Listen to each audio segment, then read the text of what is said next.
Y vamos a terminar cerrando con broche de oro con María del Pilar Cortés de Montreal, que nos va a hablar sobre lesiones que simulan tumores de la médula espinal.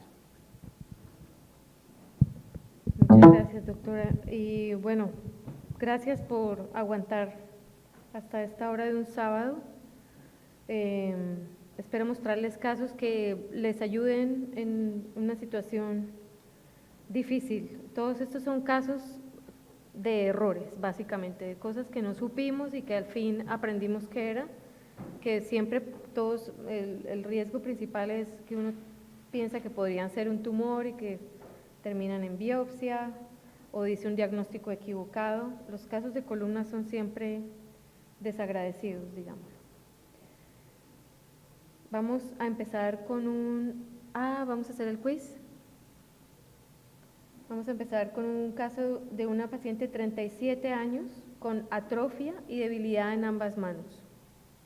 Les voy a mostrar primero las imágenes y vamos a hacer un quizecito si tienen sus teléfonos a la mano. Entonces les estoy mostrando un sagital T2, el sagital T1 con contraste y coronal. Tenemos las imágenes axiales, esto es como un tipo de saturación un poco, como un steer. Y el axial con gadolino. Y la pregunta simple, como para empezar a romper el hielo. La localización de la lesión es intramedular, intradural extramedular, intradural intravascular o ninguna de las anteriores.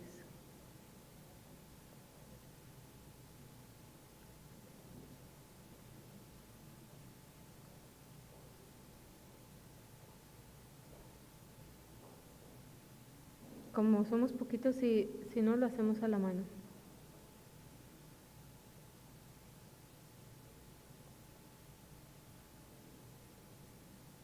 Volvamos a las imágenes si quiere. ¿Quiénes piensan que es la número 1? Es más fácil. Número 1, 2, 3 por la número 1, 4 por la número 1, 5 por la número 1.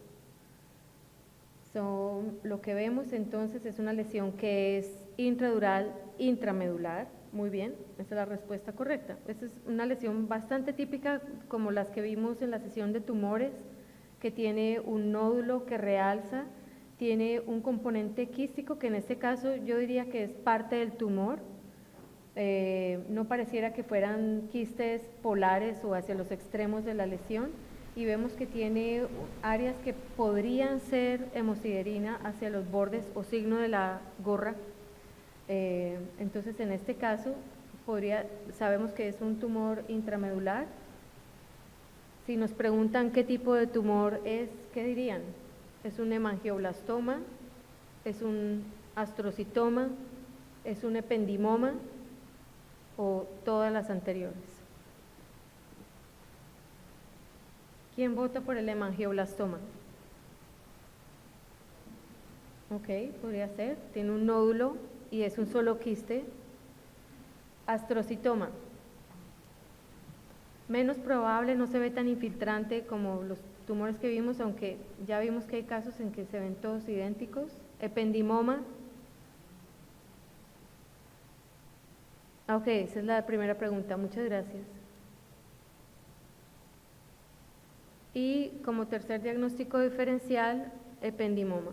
Realmente pueden ser cualquiera de los tres, pero por frecuencia estadística, de pronto tenemos más posibilidades de acertar si decimos ependimoma en un paciente adulto. Si es un niño, no estaría nada mal decir astrocitoma porque son más frecuentes en los niños los astrocitomas, y hemangioblastomas están tercero en la lista de frecuencia, pero la apariencia en este caso es un poco sospechosa. Si vemos que hay algún vacío de señal o vasitos prominentes o ese nódulo que realza, no se puede descartar la posibilidad. Muy bien, muchas gracias. Vamos a ver ahora sí más casitos. Mujer de 75 años con dolor crónico lumbar, Tiene debilidad de la pierna derecha y tiene una radiculopatía que es atípica según el neurólogo. Les estoy mostrando entonces un sagital T2, un sagital medio steer que cubre un poquito más la parte torácica.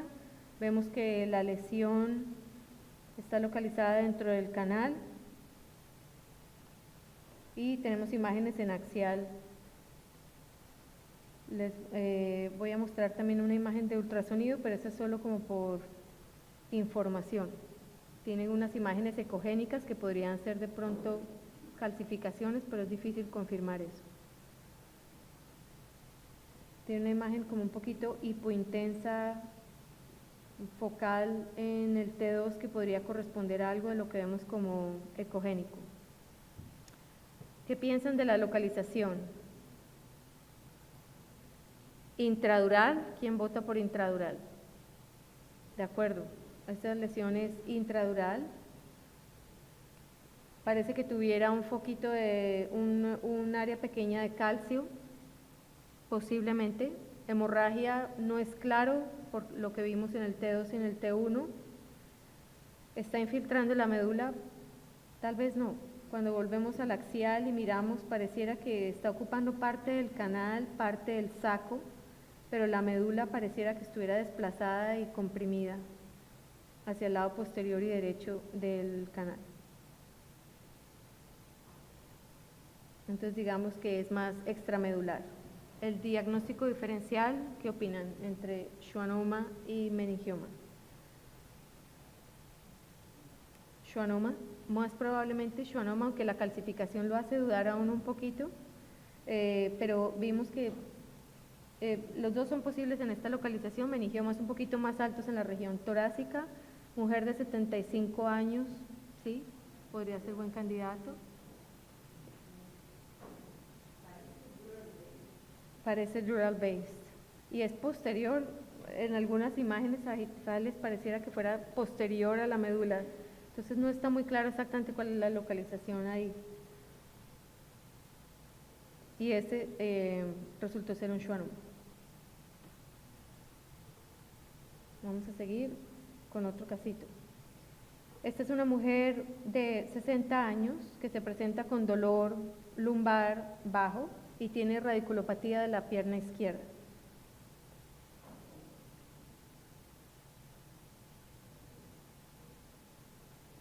Este es más T1 sin contraste, T2 y T1 con contraste, y el axial sirve de nada porque solo se ve ahí una mezcla de tejido y tumor y uno no sabe cuál es cuál. Ahí sí es cierto que serviría mucho hacer un coronal, aunque a veces en el coronal vemos cómo envuelve todo el canal.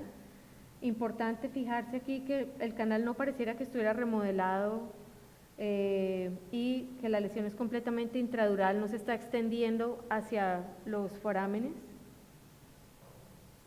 Entonces aquí tenemos nuestro último quiz. ¿Quién piensa que es un schwannoma? Vamos a volver a las imágenes. Esas son nuestras opciones: ependimoma mixopapilar, paraganglioma, y como vimos, paragangliomas pueden ser bien heterogéneos, pero son tumores raros. Es mucho más común ver o un ependimoma mixopapilar o un schwannoma. En ese caso, ¿alguien vota por el ependimoma mixopapilar? ¿Por imágenes? Ok, tal vez eso es lo que yo opinaría también, y fue lo que dijimos, que lo más probable es que fuera un ependimoma mixopapilar. Los paragangliomas, los que yo he visto, han sido más pequeños que este y más sólidos. Ahora vamos a ver si les hago, en esas, todas las opciones son posibles. Y no sé si les hago cambiar de opinión contándoles que la señora tenía un sarcoma de Ewing. Y cuando le resecaron esto, resultó ser una metástasis de sarcoma de Ewing. Nunca lo hubiéramos podido pensar o adivinar. Y es el único caso que la neuropatóloga había visto también en su vida. Parece que los sarcomas pueden hacer esas metástasis raras, pero intraespinal es extremadamente incomún que lo hagan, y en la parte patológica se confunden fácilmente con tumores que escriben como de células redondas azules, y incluyen en esos diagnósticos diferenciales linfomas linfoblásticos, rhabdomyosarcomas, neuroblastomas. Entonces, histológicamente no es que sea simple para el patólogo concluir que sea eso, y tuvieron que consultarlo con otro centro, y bueno, ese fue el diagnóstico diferencial. Pero por imágenes para nosotros realmente esto es lo que toca decir en el reporte, porque sería loco escribir sarcoma de Ewing en el diagnóstico. Ahora veamos un poquito más de cosas más comunes que podríamos todos ver en cualquier día de práctica. Este es un paciente de 48 años con una estenosis severa de columna cervical. Estas son las imágenes del 2011. Y no sé si tengo las animaciones no me han funcionado bien, espero que se las pueda mostrar bien. Vemos que hay una estenosis cervical con cambios de señal de la médula espinal. El paciente estaba sintomático, y en axiales pues no es que la compresión fuera muy severa, pero sí vemos que había cambios de señal de la médula. Al paciente le hicieron una laminectomía, que son las imágenes que les estoy mostrando, pero resulta que después de la laminectomía el paciente empezó a presentar síntomas de nuevo, que eran diferentes a los de presentación original, pero el neurocirujano estaba muy preocupado porque esperaba que el paciente se recuperara. Y cuando le hicimos la resonancia postoperatoria, pues se veía que el edema todavía persistía, y el paciente empezó a presentar una imagen de un nódulo, y el nódulo parecía que realzara. Entonces nos dejó un poco confusos, y el paciente clínicamente no se mejoró en los siguientes 3 a 6 meses de la cirugía como esperaba el neurocirujano. No tenía ninguna preocupación de haber tenido ningún trauma de la médula durante la decompresión, que es lo primero que hay que pensar, si hubo daño de la médula espinal. Y lo volvió a llevar a cirugía porque el nódulo persistía realzando a los 6 meses. El resultado de la patología de esa muestra que tomó decía gliosis. Entonces investigamos un poco más, yo me puse a mirar qué podría dar esa gliosis, y hay muy pocos casos reportados sobre algo que describen como síndrome de la médula blanca, y es un evento traumático relacionado a una decompresión de una médula que ha estado bajo presión. Puede ser traumático de la cirugía, pero se hubiera manifestado más rápido después en el posoperatorio. Realmente fueron síntomas que progresaron y no fueron exactamente posoperatorios o relacionados al procedimiento. Y parece que hay un síndrome vascular isquémico relacionado a esa decompresión. No hay casos realmente claros parecidos a este en el que sea un nódulo perfecto que realza, pero fue la única conclusión que tuvimos, puesto que el paciente se mejoró después. Síndrome de la médula blanca. Y pues es una de las complicaciones más comunes de decompresión, que haya un hematoma epidural, el hematoma comprime la médula y hacen daño isquémico postoperatorio, pero generalmente es en el periodo más cercano a la cirugía, no meses después. Pero esto de gliosis que realzaba pues fue un poco sorpresivo para el cirujano y para nosotros. Otro caso interesante, un hombre de 80 años con pérdida de la sensibilidad en la pierna izquierda, y este paciente, el único evento importante que había tenido era inserciones de derivación ventricular por shunt permanente para hidrocefalia de presión normal. Le habían tenido que cambiar el shunt y era lo único que tenía como de historia positiva. La resonancia era un poco confusa, como pueden ver, porque tenía cambios degenerativos con un poco de mal alineamiento y cambios degenerativos de disco, pero lo que había eran las imágenes de señal heterogénea en T1 que no podíamos entender. Esto fue síntomas sensitivos realmente, no tenía nada agudo, él no tenía dolor, digamos, nunca tuvo un episodio como de hemorragia subaracnoidea ni nada que pudiera hacernos sospechar que esto fuera sangre, y estas imágenes hiperintensas que no realzaban, pues concluimos que parecían más como algo grasoso.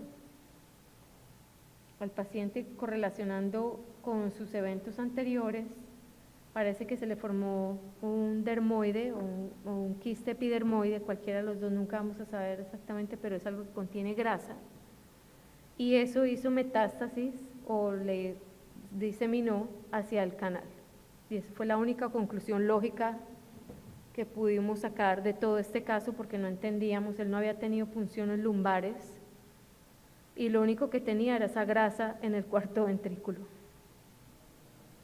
También hay casos descritos de estos quistes dermoides en la columna que se pueden formar por inclusiones, pero por shunts ventriculares realmente no pudimos encontrar nada explicatorio, y esto fue lo único que tenía un poco como de lógica. Y los síntomas sensitivos pueden o no estar relacionados a la irritación si se rompe el quiste. Si son quistes que se han roto, pueden hacer tipos como de meningitis químicas, que podrían explicar los síntomas del paciente, pero él tenía de todos modos razones para tener una radiculopatía o cambios degenerativos, entonces tampoco está explicado completamente la sintomatología por esos quistes. Todos estos son casos que a mí me parece que son interesantes precisamente porque no tienen lógica. Otro paciente, 56 años, que tuvo un cáncer laringio y recibió como tratamiento cirugía y radioterapia, y llega con síntomas en su extremidad superior sensitivos, no motores todavía, y le piden una resonancia. En la resonancia pues vemos que tiene como cambios de la apariencia de la señal de la médula ósea, que se ve como un poco de infiltración grasa, pero es normal, un paciente que ha tenido radioterapia. En el T1 nos llamó la atención que hay como un área hipointensa en 2 cuerpos vertebrales y realzaba, y tenía un nódulo que realzaba en la médula. Entonces el primer temor puede ser esto metástasis. Exactamente. Entonces la verdad es que lo interesante fue en el seguimiento. Obviamente no le hicieron nada porque eran solo síntomas sensitivos, lo observaron, le hicieron otra vez todo el estadio de su tumor laringio, estaba todo en remisión, no había nada preocupante, y no sé si se dan cuenta que los cambios de la señal de los cuerpos vertebrales eran inferiores a donde estaba el nódulo en el seguimiento anterior. Esto fue meses antes. El realce de los cuerpos vertebrales era migratorio. En el seguimiento el realce empezó a verse enfrente del nódulo, el nódulo sigue realzando. Este caso es un caso de una mielitis postradiación, y es raro que le pase eso a los pacientes. Tal vez es que no los investigamos tan seguido con resonancias, de pronto están sintomáticos, y considerando cuántos pacientes no tienen radiación por cáncer laringio. Este fue como 2 años después, entonces estuve investigando cuál es el promedio de estos casos reportados, y dicen de 6 meses a 3 años es posible que un paciente desarrolle nódulos, pero no describen que realcen necesariamente, simplemente hacen cambios de la señal en la médula, porque si realzan, obviamente la preocupación es que vaya a ser una metástasis, ¿no? En este caso realzaba, y el paciente solo recibió tratamiento con esteroides y estaba clínicamente estable, entonces no lo tocaron. Mielitis postradiación, para tener en cuenta. Sí, y fíjate cómo cambiaba la médula ósea también, eso me parecía increíble que pueda migrar, nunca había visto nada así tampoco, que el edema y el realce de los cuerpos vertebrales migre. Pero tal vez por lo que teníamos en seguimiento a corto plazo, pues que no es común que le hagamos a esos pacientes. Una mujer de 76 años con miastenia gravis y llegó con síntomas inespecíficos, sobre todo en los miembros superiores, pero eran progresivos en los últimos 3 a 4 meses. Entonces le pidieron los neurólogos estaban muy preocupados, que parecía que fuera como algo viral, ellos siempre piensan en mielitis,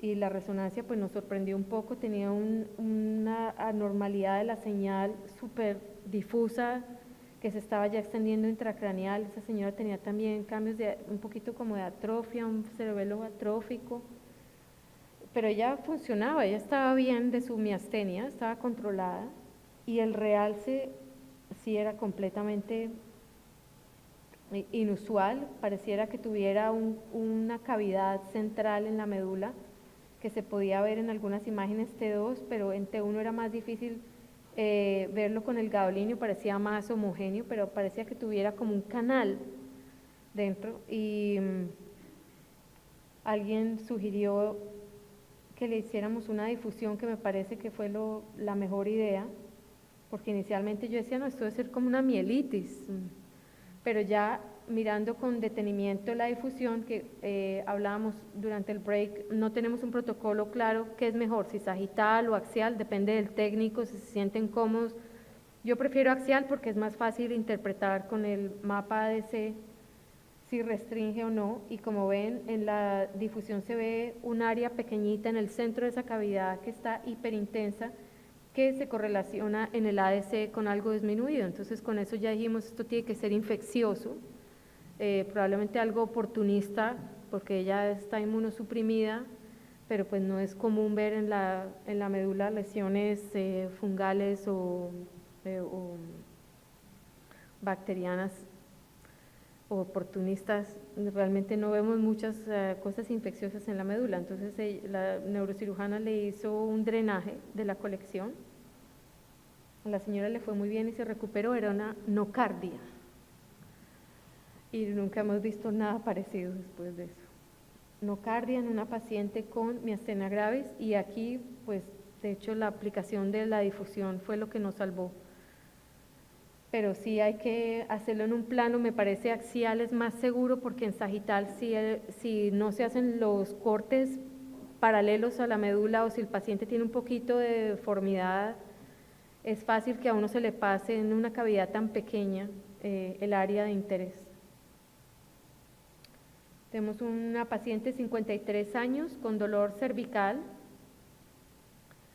y este sí es un caso que se ha seguido por años, entonces la presentación inicial no la tenía muy clara en las descripciones de los reportes, solo he visto los seguimientos de esta señora, que describían que inicialmente había un tumor, y el tumor se ve como una lesioncita hiperintensa central dentro de la médula. Como vemos, no hay realmente una expansión de la médula, no hay otras lesiones, no hay un realce claro de la lesión. Esto parece más artificio que lesión real, porque hay otras manchas, pero parecen más por mala técnica. Y en axial vemos cómo parece que fuera como multilobulado o multicístico, y ha permanecido estable durante todo el tiempo. Este caso me parece interesante, y estuve buscando reportes sobre quistes, y hay quistes aracnoideos descritos en la médula, pero generalmente son lo que se describe como algo del desarrollo, que es el quinto ventrículo, y que se describe más hacia la región del cono, y es algo de verdad del desarrollo, pero quistes aracnoideos en otras regiones no hay realmente descritos, y esta es una lesión realmente quística estática. Podría ser entonces un tumor, un subependimoma que no realza. No le hicimos gradiente, no ha cambiado nunca, y ella realmente no tiene síntomas muy claros que se relacionen a esto, o simplemente una cavidad pequeña de syrinx, una siringomielia, pero lleva estable por lo menos 7 a 8 años en los seguimientos.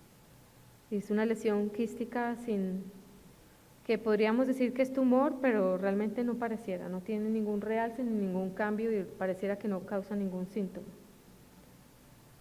Esas son de las lesiones que uno sigue y sigue y los cirujanos tienen que seguirla y pues la señora piensa que tiene un tumor y va a sus seguimientos, pero como ven no tienen respuesta. Mujer de 37 años que tiene dolor lumbar que está progresando y ahora desarrolla síntomas bilaterales de ambas extremidades y quieren que le descartemos un disco herniado. Esto lo vio inicialmente una colega y fue realmente muy meticulosa su observación porque describió, esto llegó por servicio de urgencias, y le describió que veía una lesión tumoral hacia la región torácica baja, posiblemente de la médula porque se veía central y era espontáneamente hiperdenso. Entonces muy sospechoso que fuera de pronto un meningioma o otro tipo de lesión. Estas son las imágenes que vemos en la resonancia y la lesión es espontáneamente hiperintensa en T1. Entonces ahí nos cambia un poquito la posibilidad del meningioma, no es que realce mucho.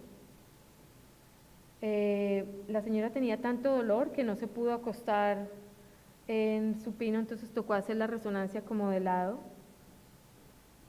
Y lo que vemos es la lesión también hiperintensa en T2.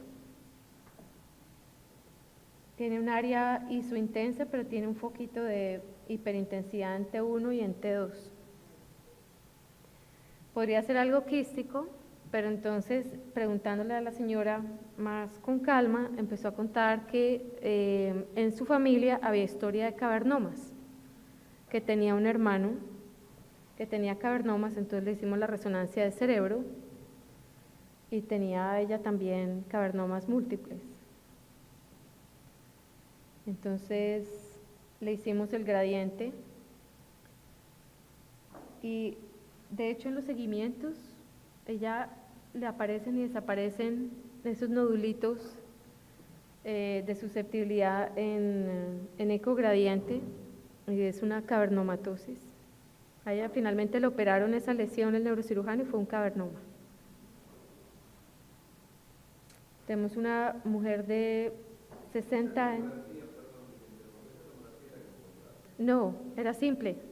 Se le hicieron el servicio de urgencias por el dolor porque tenía tanto dolor y de hecho estaba tan sintomática que ese mismo día para la resonancia que la llevaron a nuestro hospital para la resonancia tocó acostarla de medio lado porque no aguantaba acostarse sobre la espalda. Estaba súper sintomática que se preocuparon.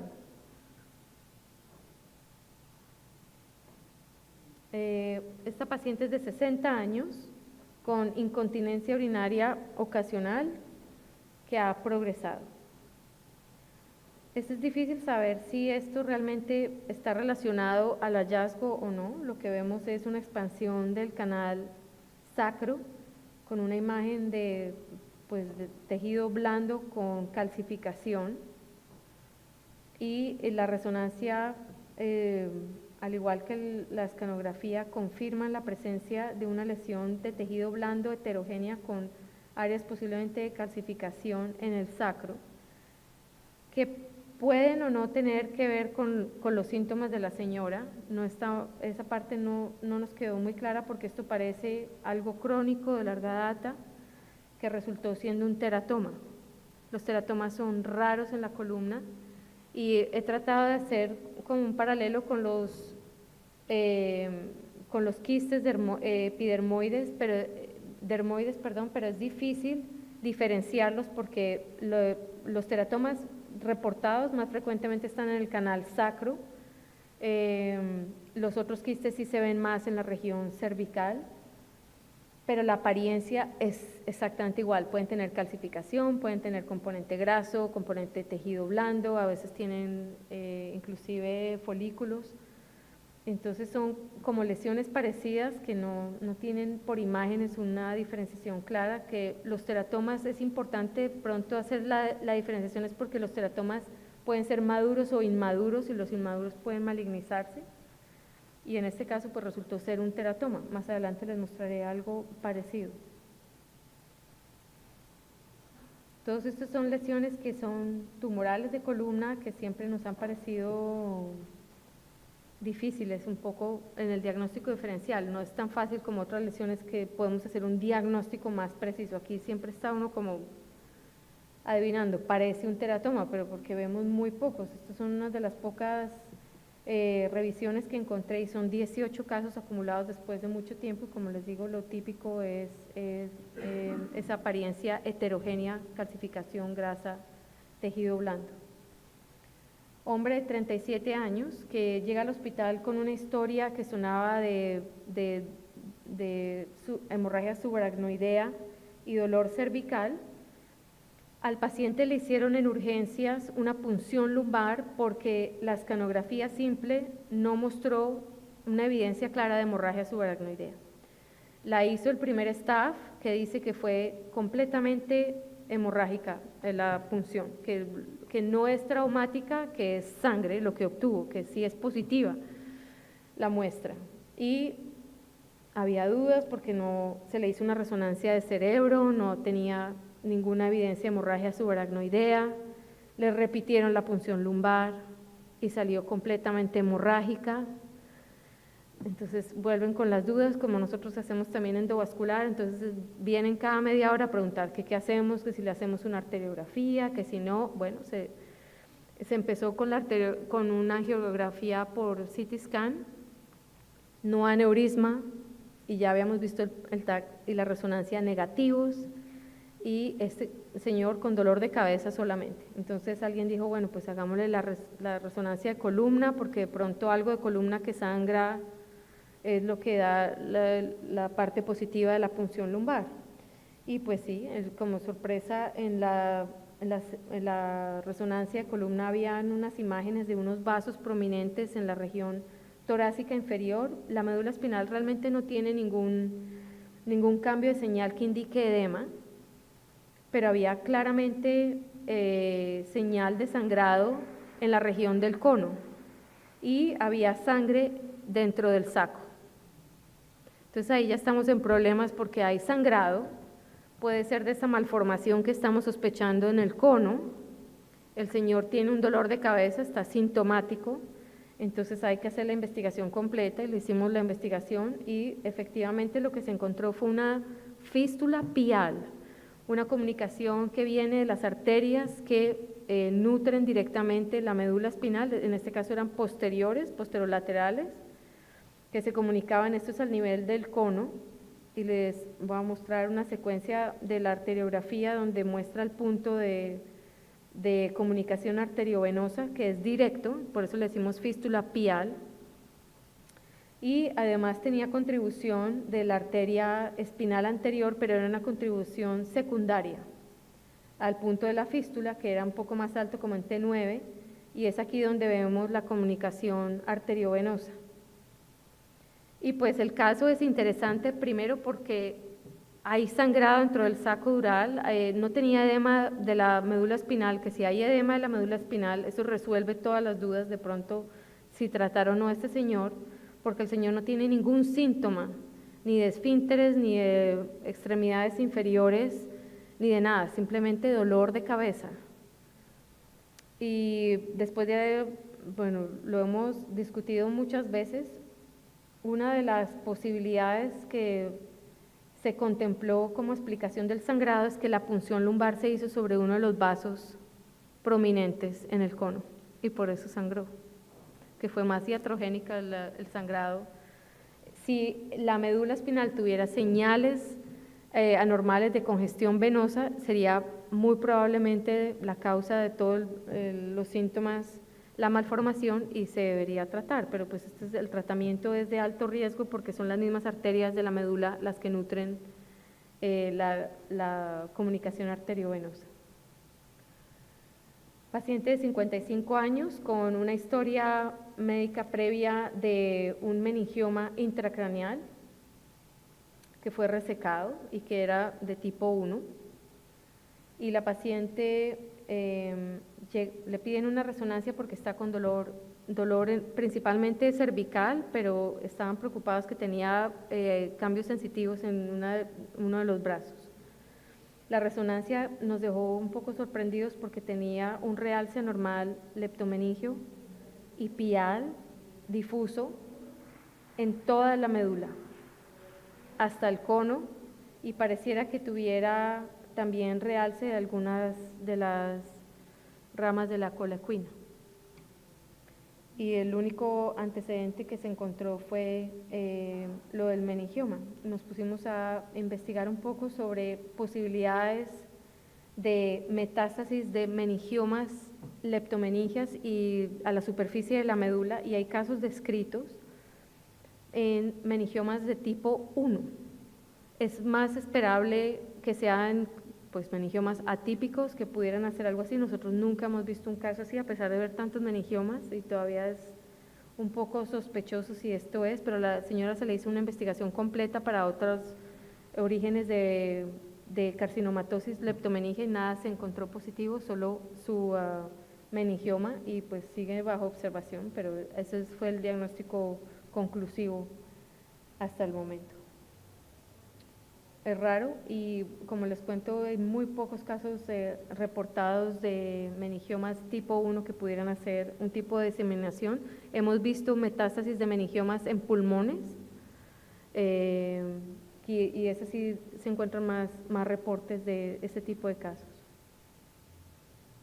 Este es un caso de un paciente de 66 años que se presenta con una historia de debilidad de extremidades inferiores de 4 meses de evolución, que ahora presenta síntomas de esfínteres. Y la resonancia, como ven, es bien anormal, principalmente la región torácica de la médula tiene un poco de aumento del calibre y tiene además una señal muy anormal, difusa. Este es en el 2013. Este caso lo hemos visto, discutido, y además ha recibido todo tipo de tratamientos este hombre, funciones lumbares. Nunca se pudo encontrar nada positivo y se ha tratado de manera muy empírica con esteroides, con mejorías parciales.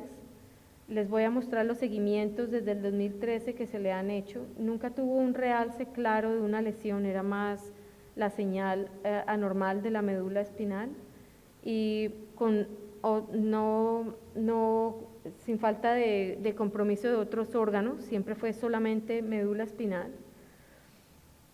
El paciente, como mejoraba parcialmente con los tratamientos de esteroides, los neurólogos estaban muy temerosos que requiriera biopsia, pero finalmente la lesión progresó en el 2015 y ya se decidieron hacerle entonces una biopsia. Con la biopsia los resultados fueron increíbles.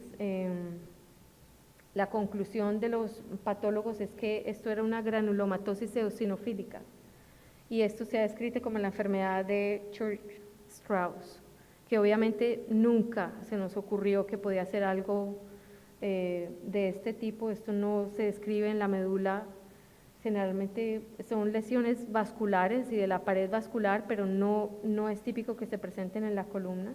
Y tal vez por todo el tipo de tratamientos que recibió y los esteroides no contribuimos tampoco al diagnóstico, porque la lesión cambió sobre el tiempo lentamente y él se mejoraba y salía del hospital y volvía otra vez con recaídas, pero la lesión típica siempre estuvo torácica, con una lesión, con una semicavidad que se formaba dentro de la médula, y pues el señor ha empeorado. No ha habido, estas son enfermedades que no tienen un tratamiento claro, que los tratan con inmunosupresores y algunas veces usan inmunomoduladores, porque son enfermedades autoinmunes que atacan finalmente las estructuras vasculares, pero en la médula esto es inexplicable si se trataba de un infarto masivo de la médula torácica.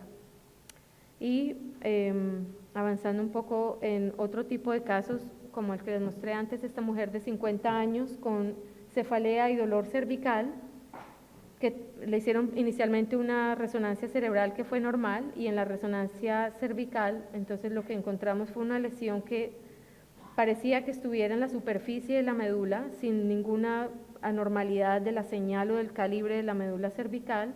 El canal se veía remodelado y en imágenes axiales vamos a ver un poco más que era un disrafismo.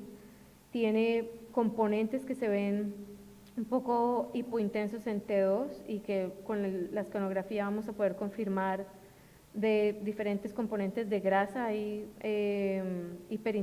regiones hiperintensas en T1 y en T2 y también componente, vamos a pasar a la escanografía, componente de probablemente calcificación dentro de esa misma lesión.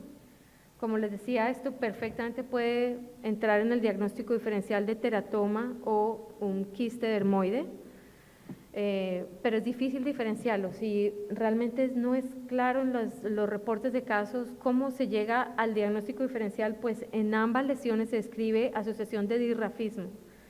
La mayoría de los casos son casos en los que no se ha concluido que los síntomas de los pacientes estén relacionados con la lesión. Parece que fueran más hallazgos por accidente y, como les digo, solamente en casos de teratoma hay posibilidad de malignización y es la única preocupación que deberíamos tener en mente. Si es más lumbar o sacro, tal vez vale la pena favorecer un teratoma y que se haga una biopsia formal por el riesgo de transformación, pero en los quistes dermoides no hay ninguna demostración de síntomas o de transformación que requiera cirugía, y pues en la región cervical, siendo exofítica de la médula, es una lesión pues que no va a ser fácil de resecar. Esto es simplemente para ampliar más lo que les contaba de las diferencias en los términos que son tan confusos entre epidermoide, dermoide, teratoma y coristomas, que el único de estos que es tejido normal en un sitio extranjero es coristoma. Los demás están un poco mezclados en lo que representan y son por imágenes muy parecidos para nosotros. Esta señora de 55 años presentó con exacerbación severa de falta de la sensibilidad en el pie izquierdo y pérdida de la fuerza. En la resonancia vemos como hay varias lesiones que son preocupantes. En la región cervical hay una lesión que es compleja, tiene un componente como de edema que se extiende principalmente en la parte posterior de la médula, y una lesión un poco más anterior que está desafortunadamente al mismo nivel de otros cambios degenerativos, muy probablemente no tiene nada que ver con eso. Y en la región torácica hay una lesión que parece que fuera más crónica porque tiene como más aspecto de cavidad, pero hay componente de edema y hay aumento del calibre de la médula. Con realce se ve bastante preocupante esta lesión, realza de una manera difusa, pero recuerden que la congestión venosa también hace que la médula realce, entonces no es muy confirmatoria. El hecho que tiene múltiples regiones de la médula espinal comprometidas, pues nos hace pensar que esto podría ser algún tipo de mielitis, y la señora había tenido un episodio 2 años antes de una neuromielitis óptica.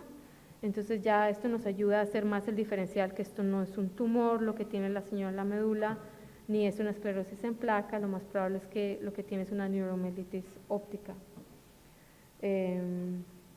Y estas son otras lesiones que siempre son difíciles de diferenciar cuando son únicas en la médula espinal con lesiones tumorales. Este señor, este caso fue un desafío completo, un señor que había viajado a Asia y estaba perfectamente sano, llegó como en septiembre, y en diciembre entonces describía que empezó a tener problemas para caminar y la sensibilidad y la fuerza, inicialmente en los miembros inferiores, pero empezó a progresarle a los brazos también. Previamente sano, había viajado durante muchos meses en Asia, entonces lo primero que uno piensa, bueno, se ganó alguna infección por allá, algo le pasó. La resonancia era impresionante, la columna cervical, la médula cervical completamente aumentada de tamaño, con extensión al bulbo raquídeo y parte del puente, como pueden ver, con un realce masivo. Y como vimos en los casos anteriormente, el realce en este caso no es como de punticos, como en el caso desmielinizante que les mostré de una esclerosis, ni la historia tampoco suena mucho que fuera algo desmielinizante, pero hay que contemplarlo en este caso. Le hicimos todo lo que pudimos que estaba al alcance. La espectroscopía, pues como se espera, no servía de mucho. Y además la calidad no era muy buena. Hicimos una perfusión, sobre todo en la parte de la médula, que no mostró ningún aumento del volumen cerebral, vascular cerebral, y con eso yo quedé muy sesgada con ese reporte. Dije, bueno, de pronto lo que es un linfoma, no estaba aumentado, no estaba muy disminuido tampoco, pero entonces no parece que fuera, si fuera inflamatorio de una mielitis debería estar aumentado o un poco aumentado, y no pudimos demostrar aumento del volumen cerebral, y la verdad yo estaba adivinando. A alguien se le ocurrió hacerle un estudio vascular a este paciente, por otro caso que tuvimos hace un par de años en el que un paciente con una fístula tuvo también un edema masivo severo de la región cervical. En el angiotac no se vio nada negativo, pero como estaba el paciente progresando rápidamente, se decidió hacer la arteriografía, y efectivamente lo que el señor tenía era una fístula. Era una fístula dural, no muy grande, como pueden ver son ramas pequeñas de la vertebral, ramas durales que son meningias posteriores, y aquí les estoy mostrando una imagen lateral de una de las vertebrales, y esta es la imagen anteroposterior, y es difícil realmente ver el punto de conexión de la fístula. Solamente al hacer inyecciones tardías se puede ver que hay venas congestionadas que se dirigen hacia la región del canal y de la unión craneocervical, y esto es lo que explica la congestión tan masiva que tenía el señor. De pronto estaba parcialmente trombosada ya habían pasado varios meses, esto fue casi que en el mes de enero, cuando se hizo la arteriografía después de haberle hecho todo tipo de exámenes, y se hizo el tratamiento de la fístula combinado endovascular y quirúrgico, y el señor mejoró parcialmente, por imágenes mejoró mucho, pero la cuadriparesia no le mejoró. Y ya para terminar quería mostrarles esto que publicó alguien muy inteligente sobre cómo podemos usar las apariencias por resonancia de lesiones de la médula, y me pareció que es todavía algo muy actual que nos puede servir en casos de dudas cuando hay, voy a mirarlo acá porque no alcanzo a verlo en el computador, pero de acuerdo al tipo de realce en T2 y en T1 hay como asociaciones que nos pueden servir. Entonces lesiones, digamos, que no realzan podrían ser más hacia esclerosis en placa, o si son inflamatorias, pues uno espera que haya más realce. Entonces es algo para tener en cuenta cuando nos llegan estos casos difíciles, recurrir a descripciones clásicas de cómo las lesiones típicas se manifiestan. Es tal vez el único recurso que me pareció que es útil mantener a la mano, porque es difícil siempre recordar esto de memoria. Además los diagnósticos diferenciales, como ven, pues, son múltiples, pero para tener en cuenta de esta publicación que de una manera muy simple y muy clara, T1, T2 y hígado líneo nos ayuda a diferenciar lesiones no tumorales de las lesiones tumorales. Y de nuevo, pues estas son las grandes, las que se pueden disimular fácilmente y que nos hacen enviar pacientes a biopsias y procedimientos quirúrgicos que generalmente son innecesarios. Muchísimas gracias.